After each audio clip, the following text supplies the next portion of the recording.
versus Castleford in Scrumdown.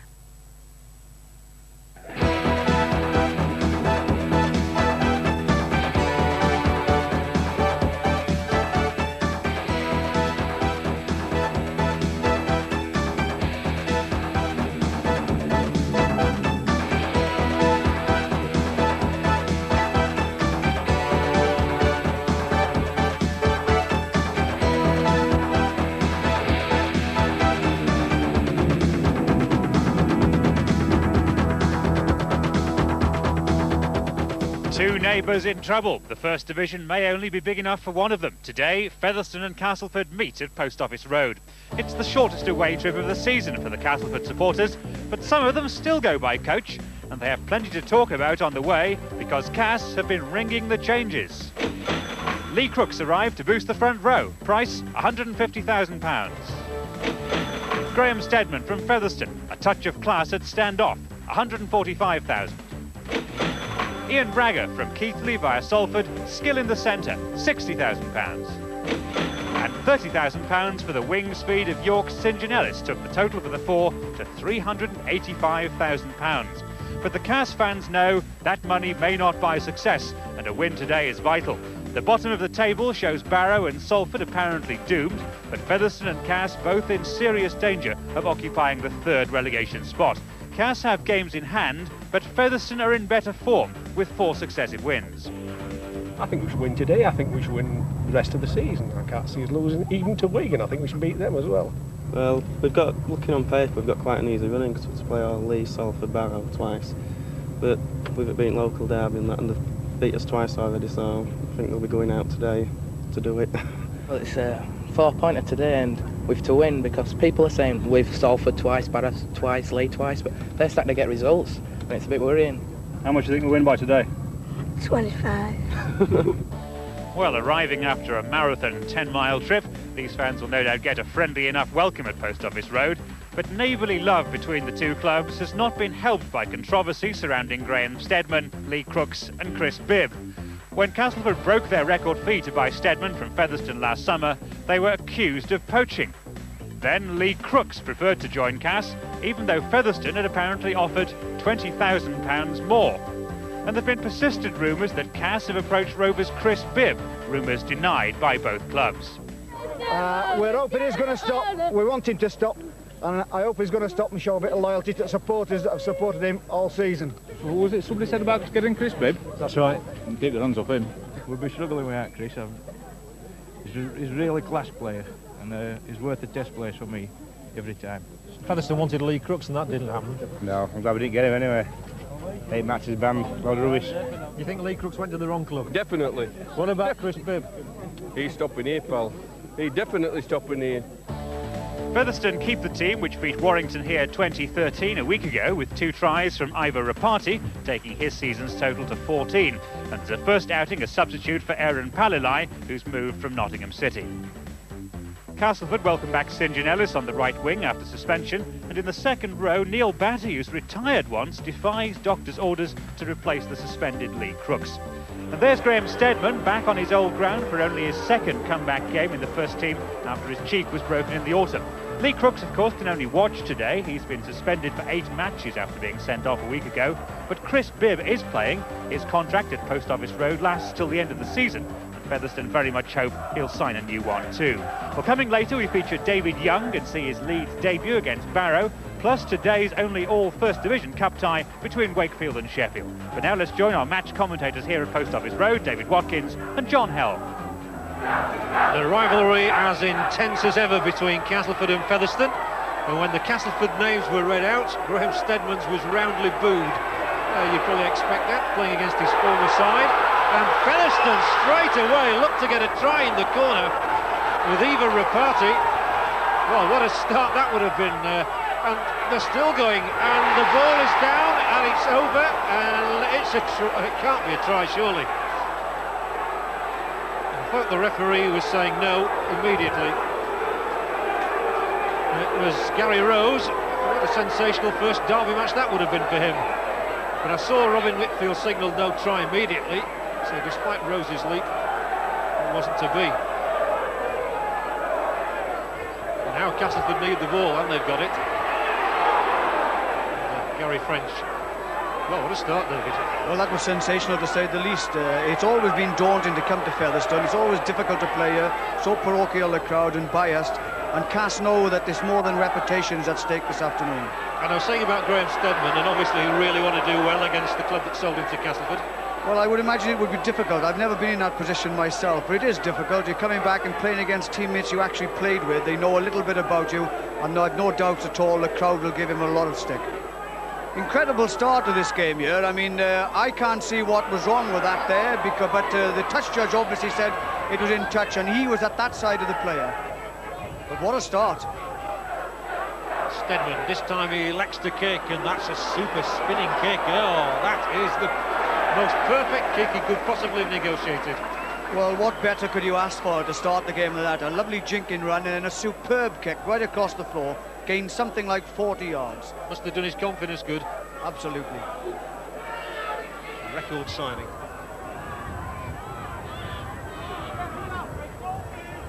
Showing that there is some money in the game when you think that Featherstone bid £170,000 for Lee Crooks. Staggered a lot of people. Here's Castleford with a real chance. French 5 yards out.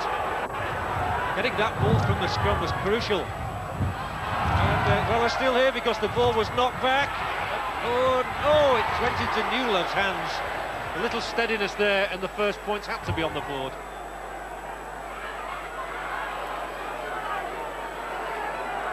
Well, you can put that down to nerves, really, in a local derby situation, but there was no excuse for passing the ball to the man on the opposite side.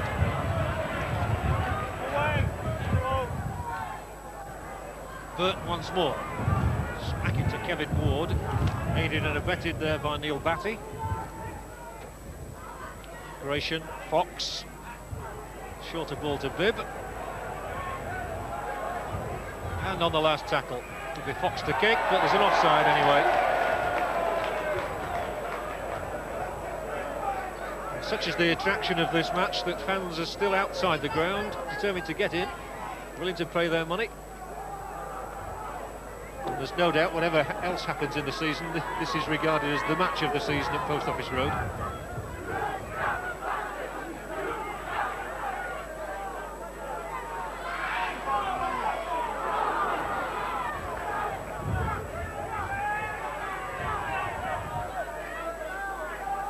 Oh, that was delightful, and Fox has made the break, and he's got support on either side. He turns it to the left, and once again the ball is spilled.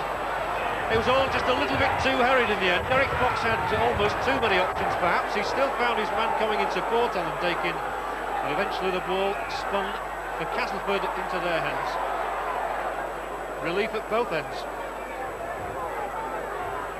They really depend on him a lot. He does make some superb runs.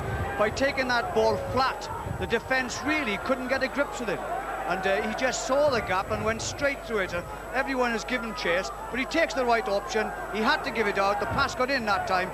But of course, the forward with him couldn't really get it away properly. And Joyner got in the way, and just didn't happen.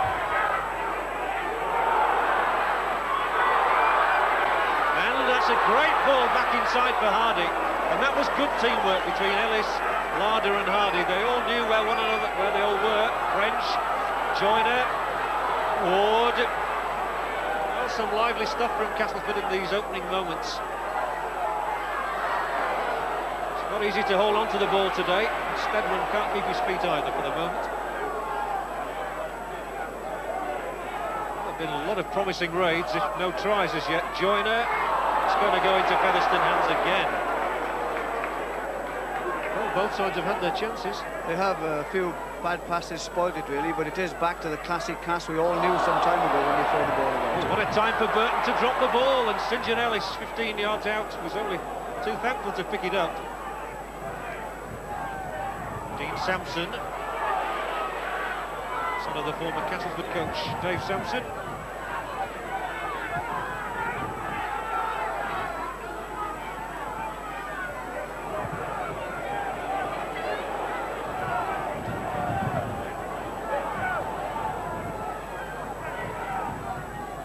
Joyner, the short ball for Ward, and Ward looks for the supporting Stedman, and he's held up by very good tackling, 7 yards out.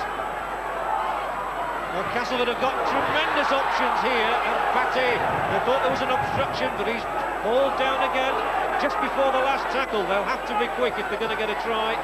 Featherstone amassing the ranks, but he's buried his way over, I think. Looks to have tunnelled his way.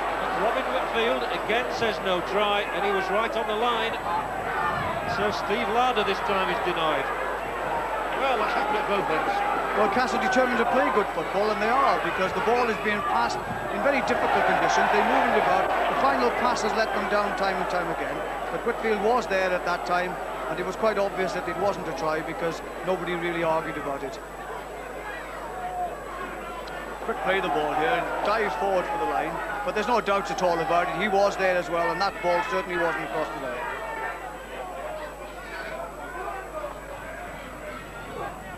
Well, that's lost, and it's gone straight into Anderson's hands. He was in the right place at the right time.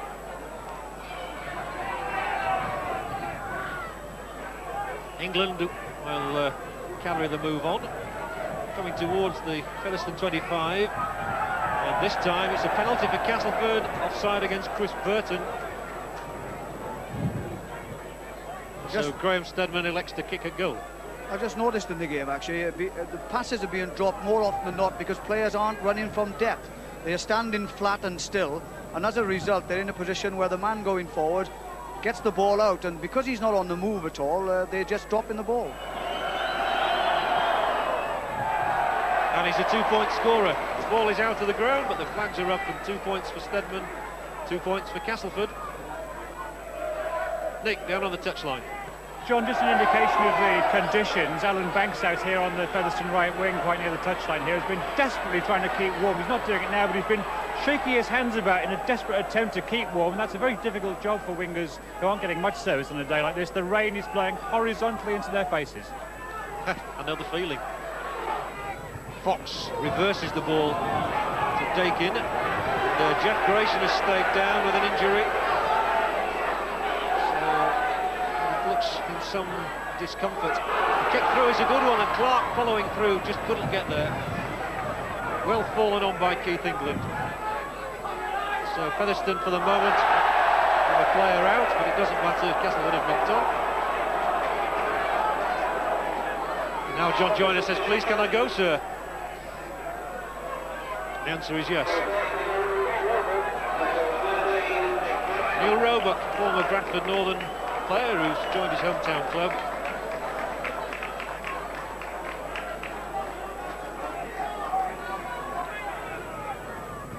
Still no try scored in this match. It's Hardy for Castleford, looks for a gap and gets it away. And that's a lovely ball reversed inside for Larder.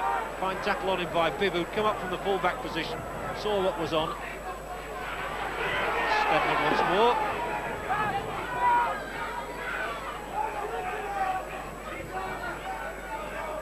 Looped ball for French that time. Well, that'll be a knock-on and picked up by Fox, who's got a bit of time to think about things this time.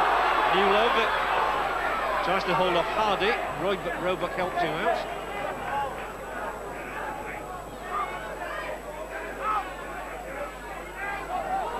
Oh, well, it wasn't a knock-on.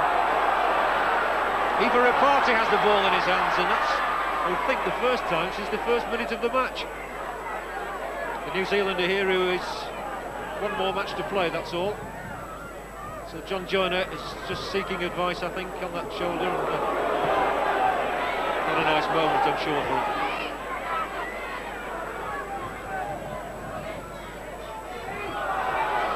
Who wants it?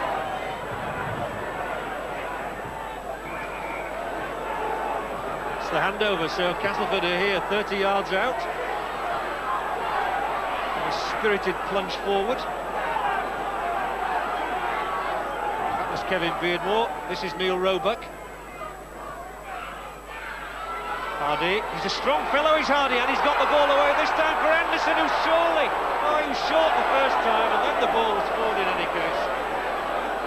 Well, they can't get any closer without scoring. And nice piece of interchange passing then, and they've done this quite well at times, and Hardy does create space out of nothing. But of course the referee had spotted the forward pass, and everybody's now getting terribly excited about it. It would have been a double movement as well, I'd have felt.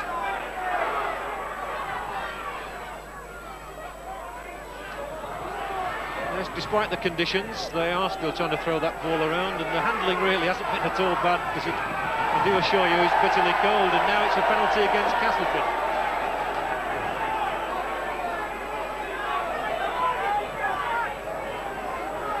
So 16 errors in all. Castleford have made 2 more, but I don't think that's a really bad count on a day like this. Well, it's as bad a conditions as you could possibly have for the handling game. It's slippery underfoot, it's raining, and there's a strong wind blowing down the field, which makes it nearly impossible to run against it. And here comes the human hurricane, Chris Burton. And it would lift the Featherstone morale no end if they could get a try. Gary Rose is the next man up, former Keithley, the hod carrier. He's enjoying this more than he is carrying his bricks. Duration. Again, Dakin flings it out, but they'll be able to keep the move going. And they do. Oh, great running down there. That's marvellous stuff. Smales involved in Rapati, and so was Terry Manning. They were all in there then. And they're being roared on by the crowd at the back of those sticks. Now then, can Fox weave his magic? Well, that's a penalty for a high tackle. What's going to happen? Referee Whitfield has already awarded the penalty, and he is flattened. They've stepped up their game here. Smales doing the runaround with Derek Fox, but look at that, straight over the top of him. But Robin Whitfield was there as well, and I think he thought it wasn't an intentional. I know it's hurt the player because he's still on the floor, but the referee was there, and whilst he has awarded a penalty and he is talking to the players, he hasn't made any sort of move to send anyone from the field to play. No, he's just had a word with Dean Sampson. Sampson is staying on the field. But Featherstone do have a penalty. Oh, he's having another word with Dean Sampson now.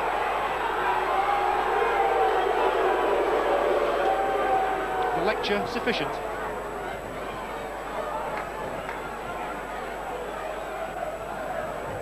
And, Derek Fox will try to pop over his 51st goal of the season.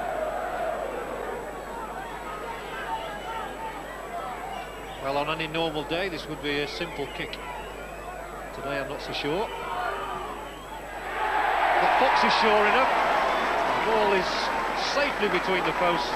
Featherstone are level.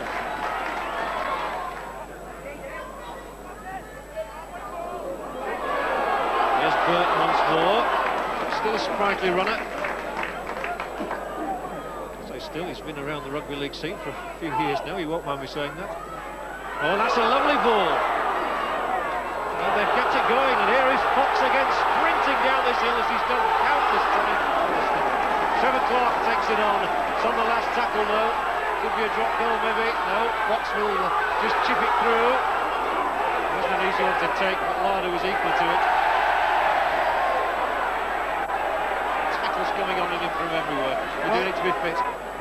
The important thing to look for in this is when the scrum half delivers the pass and the ball goes along. Smales loose forward, they've stood him out wide for a purpose. He's held up, but look, Derek Fox again on his shoulder, draws the defence, holds the ball to the last minute and puts a pass to a man coming on the burst. Good play.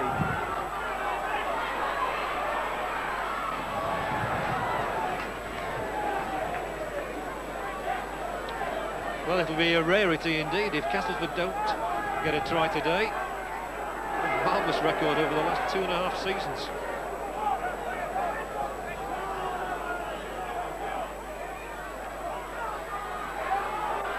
And they're trying to put that right now with Grant Anderson.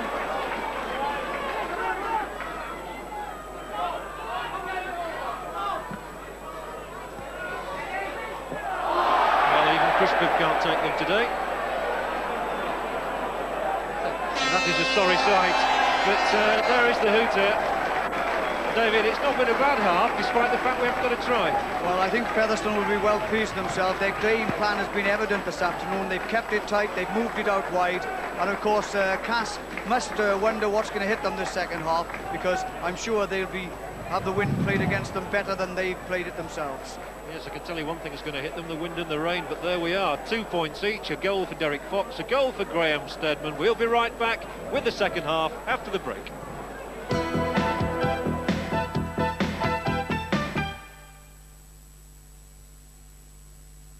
Marciano stepped into the ring to become the heavyweight champion of the world. Marciano! It was a title he would never lose.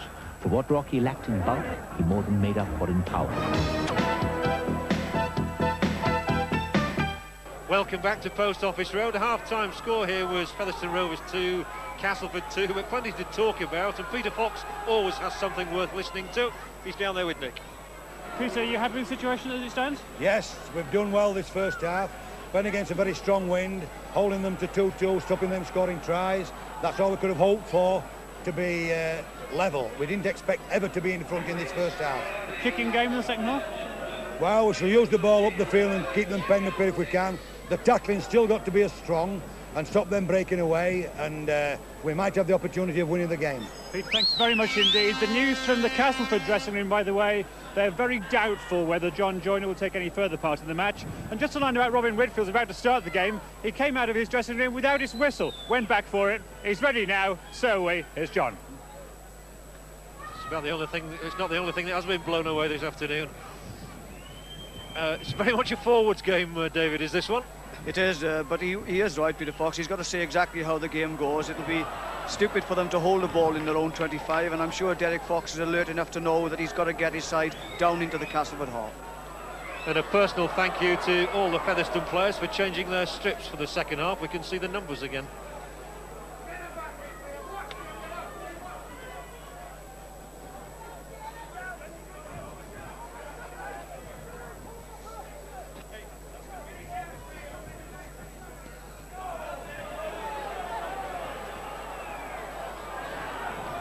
Boot downfield is fielded by Larder, runs straight into Smales and Rose. The scrums in the first half, a real slaughtering there, 7-1 to Cass, and they also took 2 against the head, one of them very close to the Featherstone line. The penalties conceded, Cass 6, Featherstone 3, and the errors equal.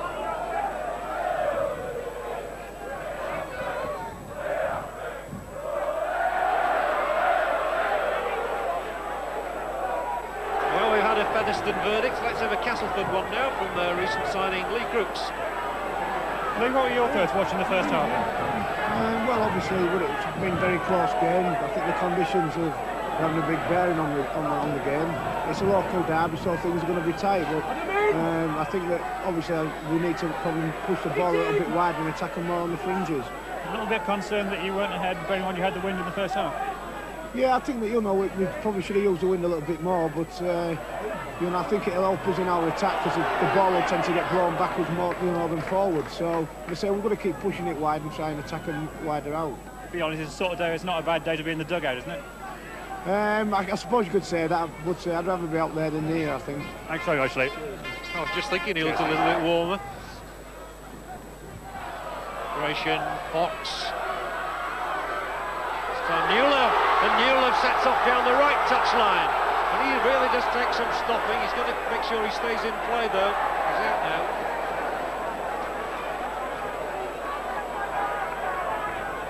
Paul Newlove, 16 tries so far this season,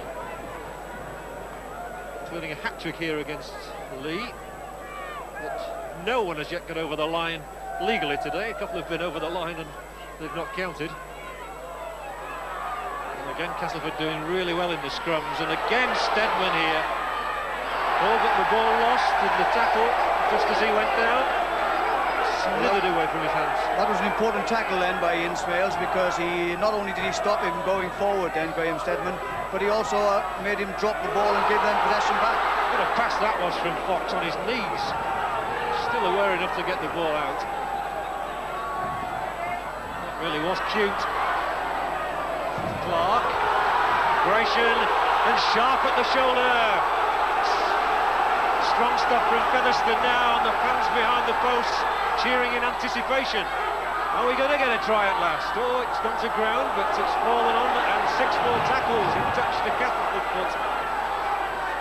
It's a great chance for Featherstone as Alan Dakin goes to within 15 yards, and a penalty is awarded for the tackle by Sampson. And Sampson himself got injured in the knock. Well, Sampson's going to have to be careful, he's been spoken to already. Yeah, but if you watch this in the tackle here, he does bring his elbow up here. Look at that, he caught him right under, and obviously he wanted to get him back, and he took a swing at him, there's no doubt at all about it. But the referee was there, and retaliation means a penalty. Derek Fox, 4-2.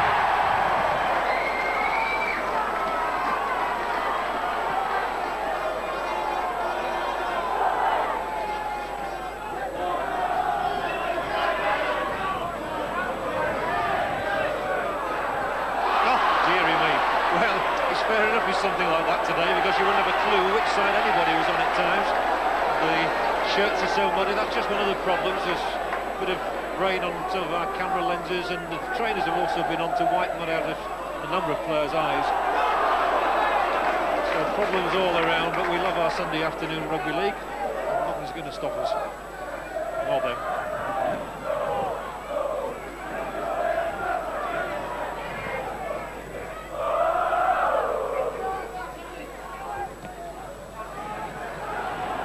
Not an easy one to take on, it's well fielded.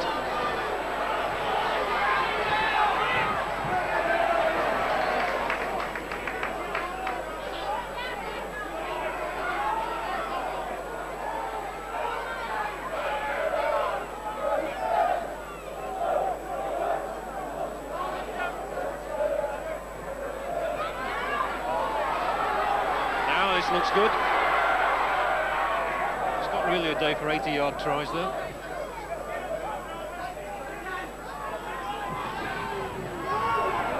The passing is good here from Castleford, very good indeed, and so is that ball from Anderson to Ellis. Now then, St John Ellis, he's out of the tackle, still going. Finally Chris Bibb comes across to say you're not going to go any further.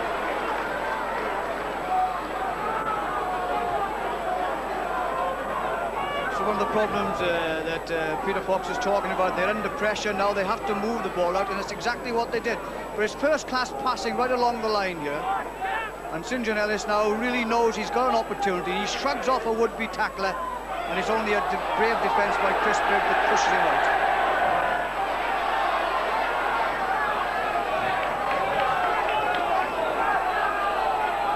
Well, we've had an hour at Post Office Road without a try. I can't ever recall that before, but there you go. Conditions not really aiding fast and open running rugby, as you can see. Beardmore. Still Beardmore. Terrific running from the Great Britain hooker. That was the best of Kevin Beardmore. And very good attacking work from Castleford as England took it on. There are chances this time. Strong plunge for the line might just do. Stedman was there twice, now French. French's kick could be dangerous. Owen Rapati fumbles, the ball is kicked on, and is that a try for Steve Larder? Steve Larder's got it! It's taken an hour in coming, but Larder's tenacity paid off when Rapati fumbled the ball. 20 tries for him this season, and I wonder if there's going to be a more important one. Featherstone have lived dangerously. They should have got the ball out of their 25 when they should have. They allowed the kick to go forward. What a blunder by the wing. Larder persistently scrambles his way across.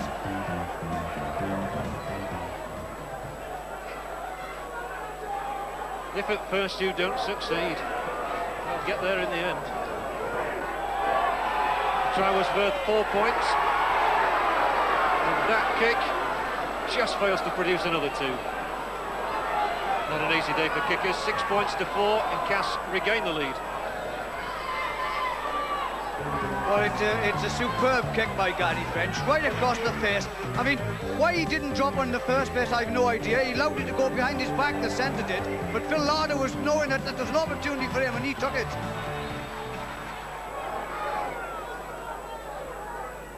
Croatian and Fox. Trying to dart into that gap.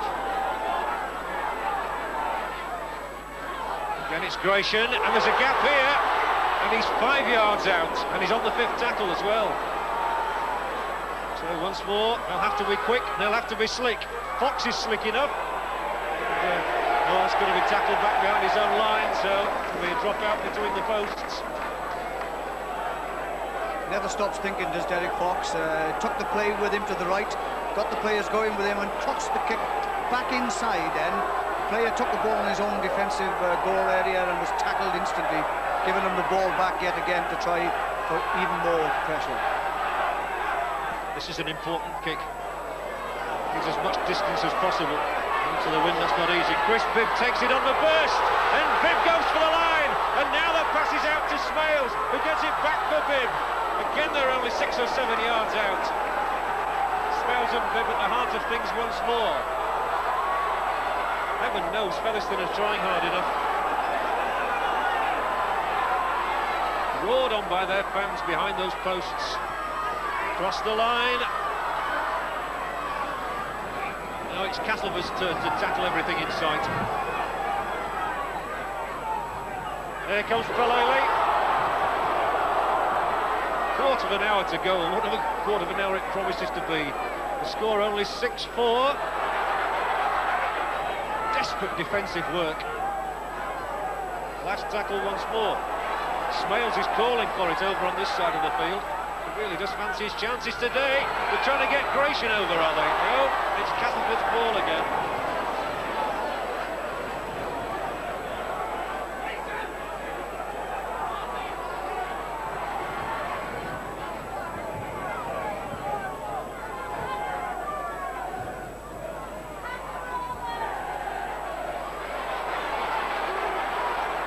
Good running, very good indeed.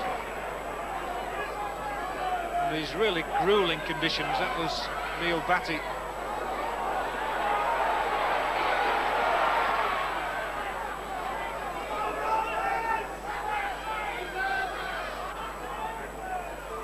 England, good ball inside. Sampson and another ball inside, and this is effective work from Castleford.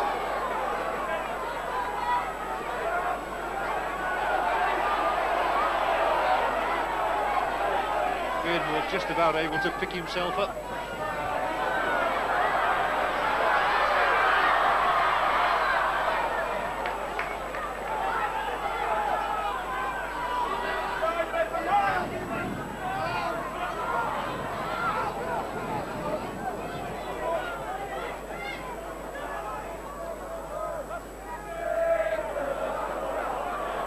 Gratian again, a good ball.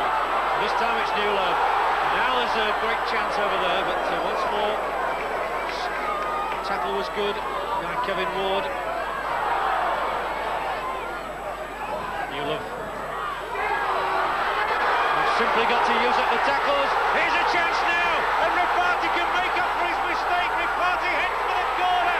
Grounded, he's there. Rafati's in at the corner. He's made up for his mistake. Rafati goes home to New Zealand next week to start a university course, and he, more than anybody on this field, wanted a try. Well, we've said about the conditions for most of this game, saying how difficult it is, but the passing here is textbook style. Every pass was made to count. Rafati, who made that fatal mistake at the bottom end, has his opportunity, and doesn't he take it well?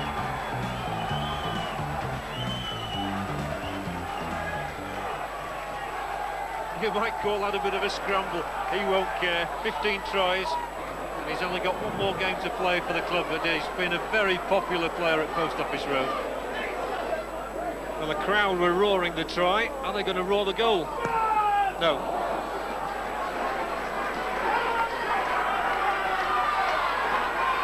A word of instruction has just gone out to Derek Fox from the bench.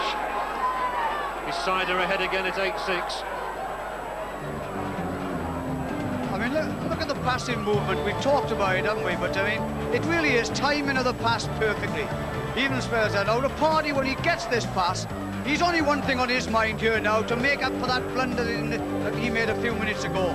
And he really does. He shimmers, stretches for the corner. Down it goes.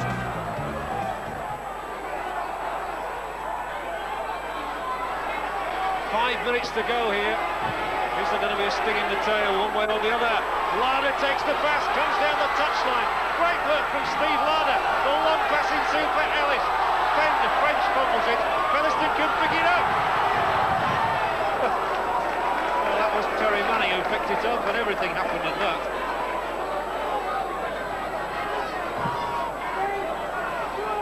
The ball being switched over to that right touchline now. They're coming back infield, and it is all happening here. Alan Banks keeps the move going.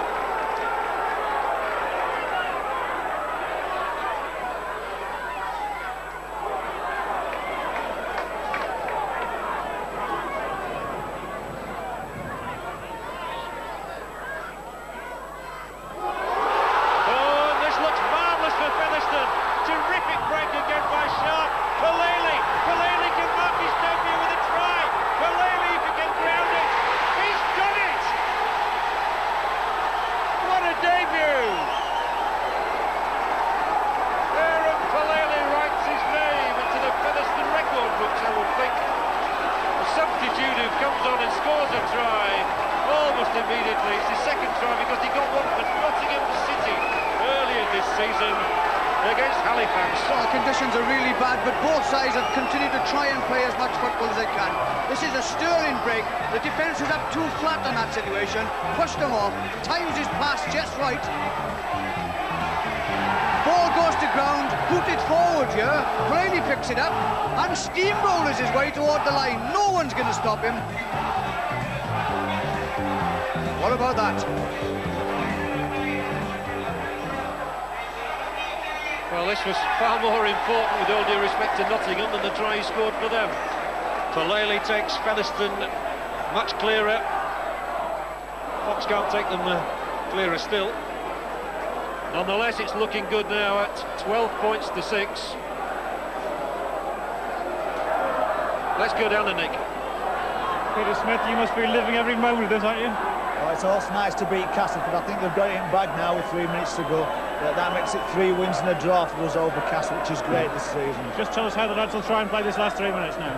Well, they've got to play it tight now, keep hold of the ball and then kick it downfield as far as possible, play it in Castleford's 25. You're going to enjoy watching it or not? Certainly am. I'm going to enjoy it in 3 minutes' time. Peter, thanks very much. John? Well, I hope he's not too premature from his point of view, because the ball went straight back into Castleford's hands, and a try and a goal would, of course, bring the scores level. It's definitely not all over yet.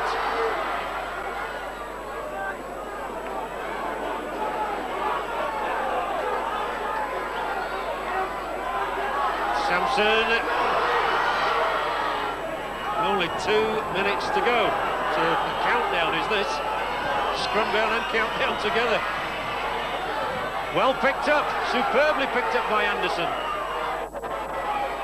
Well, it was Tim Sharp who made that terrific break for Featherstone to set up Falele's try.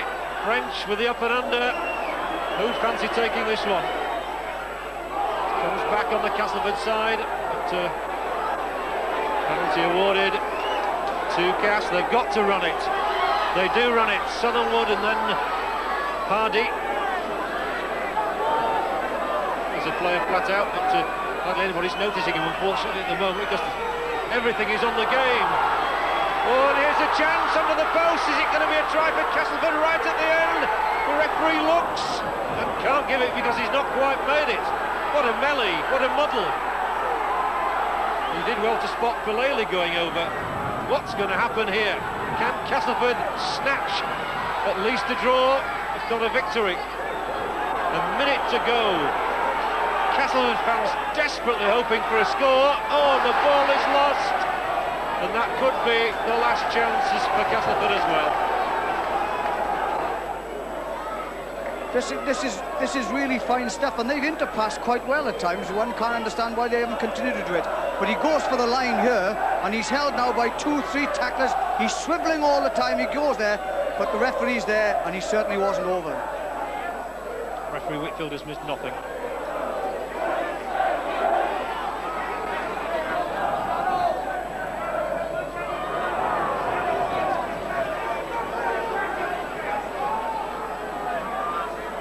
Well, we're into injury time here, and Castleford have lost 6 in a row, and it could be 7 in a row. As Fox puts out the pass, Castleford pick it up. But Featherstone could be 5 wins for them on the trot. And against Castleford as well, it means so much more to them. Oh, the ball is picked up for Featherstone by Manning.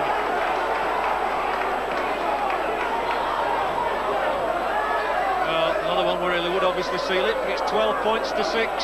We're in injury time, and it's looking like 2 points for Featherstone in their bid to stay in Division 1. And a victory would increase Castleford's worries.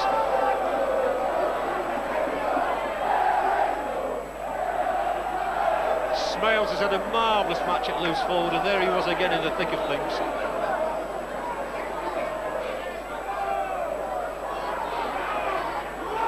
Could yet be another score. No, there won't. It's all over. And it's Featherstone's day. Featherstone's points. Peter Fox walks back to his dressing room as calm as you like. Not many people here are calm. Castleford go down by 6 points to 12. And Featherstone have had to work every second of the 80 minutes for this success. Muddy marbles, they'll say. And there are the details of this victory. Tries then for Rapati, one of his last appearances, and for the substitute for Lely to go with those 2 Fox goals. Just one Steve Larder effort for Castleford and a Graham Stedman goal. 12 points to 6. Now, what about the Stones bidder man of the match out of that one, David? Well, there were difficult conditions here this afternoon. There were some commendable individual performances on Featherstone's side. Some say Trevor Clark, Derek Fox, but for me, the man of the match award goes to Ian Smales. He's really stood out this afternoon with a fine performance. He positioned himself well on the outside, some good runs and good, valuable tackling all afternoon. Well, record crowd of the season. You knew you had to win. Yeah, performance. Yeah, we've just gone out and done our best. All 15 of the lads have given 100% to be, so we've come out on top in end, so I'm glad we've done it. Well, that's 5 on the trot now, so hopefully it's first division only. Yes, I hope so. We still need some more wins. We've got Bradford next week, so we hope to do the same again. Just go out and give us best every match now. Well, well done, Ian, and best the rest of the season. Thank you. You obviously had it on your mind to get over the line once you got that ball. Oh, not really. I felt it was better to pass it out to the wing, but I couldn't get it out to him, so I thought I'd better go on my own. And luck just happened to be on my side, so I crashed over for the try. Does it mean more in this dressing room when you've beaten Castleford? I must admit it does to the Featherstone lads. I mean, there's a lot of us are not really what we call Featherstone lads, but the born and bred lads, they've just got that bit of feeling, and I think it's the same in the Castleford dressing room. But we've beaten a good side, make no mistake about it. We don't think that Castleford are a relegation side. I think they'll get out of the relegation zone, and I hope we can stay out as well, because in this area, Wakefield, Castleford and Featherstone should all be in the first division, and we get some good local derbies, and I think the rugby in this area deserves it. Is there a crisis of confidence among some of the players? I don't think there's a crisis at all, John. You know, it's obviously the players aren't playing to their potential, and obviously there is a lack of confidence in some of the players. But there's no crisis. You know, we just got to knuckle down now, and the next couple of weeks are going to be very, very vital for us. It is just down to you, isn't it? And your own performance. Well, you know, the thing is, you know, we're the only ones who can get us out. We've dug the hole there. We're the only ones who can get it out, the players and ourselves. So, you know, there's not looking for any scapegoats. We're just going to sit down and work harder, and obviously come up with a win. Here now the statistics. Featherstone may have won the match, but Castleford's Kevin Beardmore gave Trevor Clark, who otherwise had a fine game, a real mauling in the scrums, healing 10-3, including 2 against the head. Again, it was a low penalty count, the home side conceding 5, the visitors 8. Errors in play not so low, frozen fingers accounting for 37 dropped passes, 21 of them by Castleford players. Now the results and the day's headlines. Nick. And the main story, Martin of Fire spares witnesses' blushes. Rochdale held the champions to 16-all at half-time. The Fire's second-half try settled it. Elsewhere, Andy Gregory and Joe Lydon turned super sub to boost Wigan after Dewsbury were only 2-0 down at half-time. Gerald Caudle, a hat-trick for Bradford in London. Andy Mason, a late try to seal Wakefield's revenge over Sheffield. In the Championship, Rob Ackerman on his full debut is one of 7 Leeds men to score 2 tries. In Division 2, man of the match Les Holiday gets a try and 8 goals as Halifax run riot. Doncaster skipper Kevin Rain is sent off in defeat. Paul Geary runs in 2 tries, the 8th game in a row he's scored in, and Batley still lost. The results from the Silk Cut Challenge Cup second round. Fulham 2, Bradford Northern 20. Salford 7, Oldham 18. Wakefield 27, Sheffield 12. Warrington 20, Trafford Borough 11. Whitehaven 46, Keighley 10. Widnes 22, Rochdale 16. Wigan 30, Dewsbury 6. Well, now the action from the All First Division tie, Wakefield versus Sheffield at Bellevue. Darryl Powell was a two-try man against Wakefield last week. That was in the league. Today he relived one moment in the Cup, brushing aside tacklers who must dread the sight of him. And Mark Aston doesn't miss kicks as easy as that. Wakefield was stung by last week's defeat at Oakwell and came looking for revenge. Andy Kelly in a sweet move leading the raid. And then Tracy Lazenby tore onto Billy Conway's short pass and the line beckoned. Mark Conway's kick wasn't as easy as Aston's, but the result was the same. Trinity's confidence too was soaring by now, the ball fairly whizzing through the hands. And again it's Mark Conway throwing out the vital pass for Andy Wilson, believe me, to score. The crowd going potty by now, and minutes later it was Billy Conway who worked the opening, Phil Eden kicking and rushing to the best possible effect. And one Conway makes a bridge for the other to add on 2 more points. Wakefield's place in the last 8 virtually assured in the second half when John Thompson swooped for one of his rare tries. It had been Billy Conway's pass that started it. Mark Conway's goal finished it. Sheffield rallied briefly to get over Wakefield's line again, Nick Owl repeating his feat from the previous week.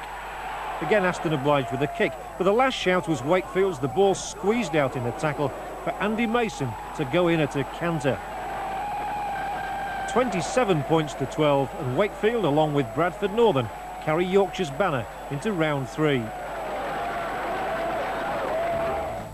Well, from the Cup to the League, 2 results in the Stones Bitter Championship. Featherstone Rovers 12, Castleford 6, Leeds 90, Barrow 0. There's the top of the championship, no positional change. Leeds closed the gap to 2 points behind Wigan. They've now played the same number of games.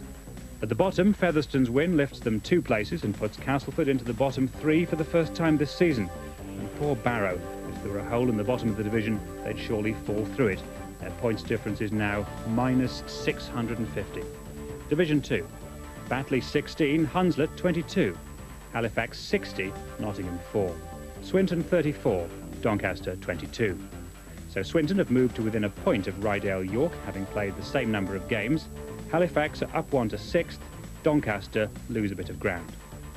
Now, no doubt about the week's big story, the signing by Leeds of the Welsh and British Lions prop forward David Young. He played his first test match for Wales when he was 19, played for British Lions when he was 21.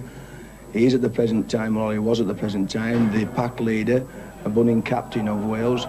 So obviously he does like the responsibility of being out there and organising things. Well, Young wasn't the only newcomer today. Another ex-Welsh rugby union star, Rob Ackerman, also made his debut in the Leeds jersey, and he was soon joining in the fun. An early fun it was too, Mike Queety and Colin Maskell starting things off. Then a good strong burst from Paul Dixon, and Cavill Hugh really enjoying scoring against the club he was playing for earlier in the season. The relative positions of the two sides told us that Leeds really should win the 2 points easily, and that was the way it was soon turning out. Devote's pass to Queety, and Ackerman is soon on the score sheet for the first time for Leeds. Great moment for him. And we're still inside the first 10 minutes when, believe it or not, Leeds make another break. Cruikshank, and Queety goes all the way himself this time. No doubt David Young, after just one A-team outing on Friday, itching to join the party. But Gary Schofield wasn't to be upstaged by anyone. Now how's this for a Schofield special? Nobody goes quite like he does. An 80-yarder, and the Leeds fans really roaring and anticipating a huge score.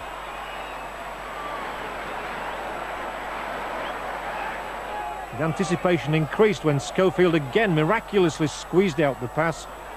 But John Bentley really shouldn't have been allowed to score. This is the reason why Barrow have a points deficit of over 600 already this season.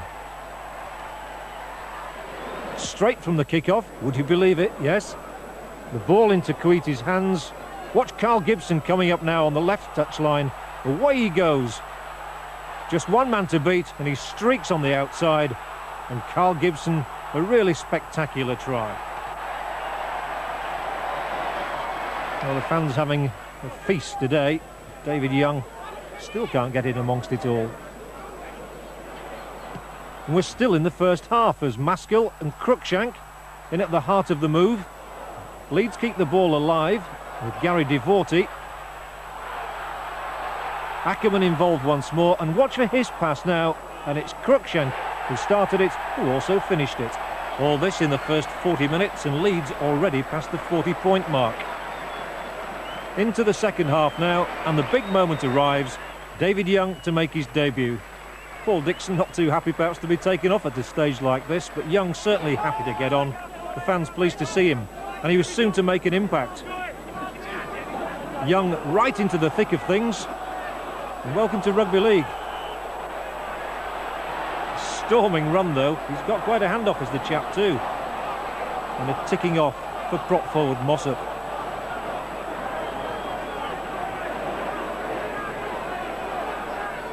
And now an even better moment for the Welshman. This is the reason that Leeds have paid out their money. And the crowd quickly warming to Young. In the end, he was part of a 90-point mauling, 12 points short of the club record against Coventry back in 1913. Not a bad way to start, though, for the new man. Obviously, you know, the 2 games that I've played have been very enjoyable. It's all a learning phase for me over the next couple of months, and I'm quite lucky, as I said, I've come into a good side. So the boys and the coaches are helping me through it, and I'm enjoying every minute of it. Well, next week we're at Norton Park to see if Hull can do to Widnes what they did to Wigan. But now from Post Office Road, where a Western Samoan and a New Zealander took Featherstone out of the relegation zone for the first time this season, a very good night to you.